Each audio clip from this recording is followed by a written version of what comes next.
Well, it's been quite a year, hasn't it? I don't know about you, but I've been present to more pain, more anxiety, and just plain more bad news this year than I'm used to taking in.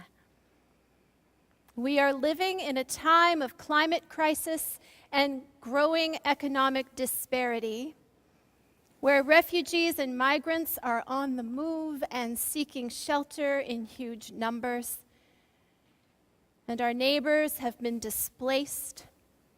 From the devastation of intense weather events to the bravado of world leaders making use of social division for political gain, fear and anxiety pervade the news cycle.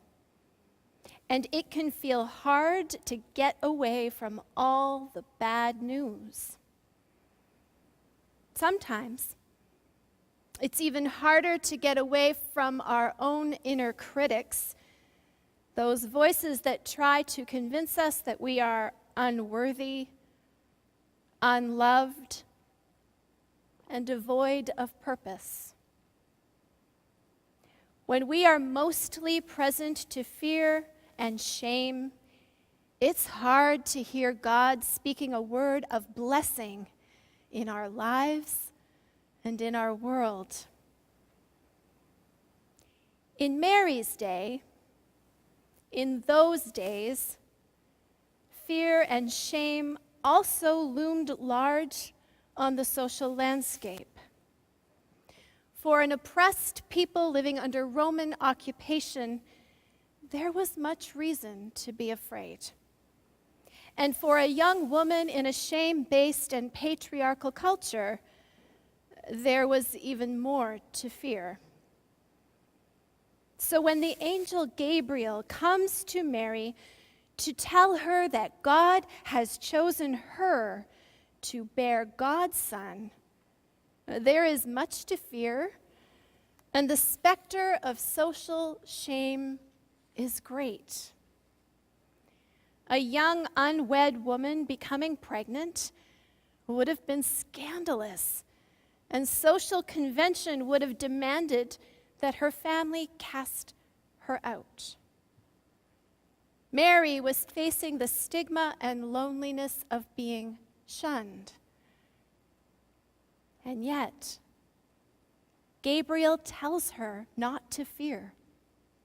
And amazingly, Mary takes the angel's words to heart, finds her courage, and consents boldly. She says yes to God's invitation, refusing to let fear and shame muffle the blessing that God is bestowing upon her. Then, many months later, she and Joseph make their way towards Bethlehem to be registered with the occupying government. They make this arduous journey together, all while Mary is pregnant and adjusting to all the changes in her body and her soul.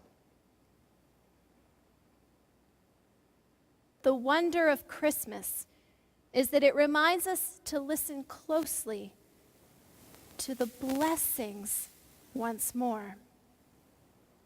And so we gather on this holy night to listen and to celebrate. To celebrate that Mary said yes, and to celebrate that the couple made it safely to Bethlehem. We come to rejoice once more at the birth of a baby boy, born to a mother who chose to be brave and a father who chose to be steadfast. Tonight, let us joyfully bear witness to the scene in which love came into the world, a humble manger on the grounds of the inn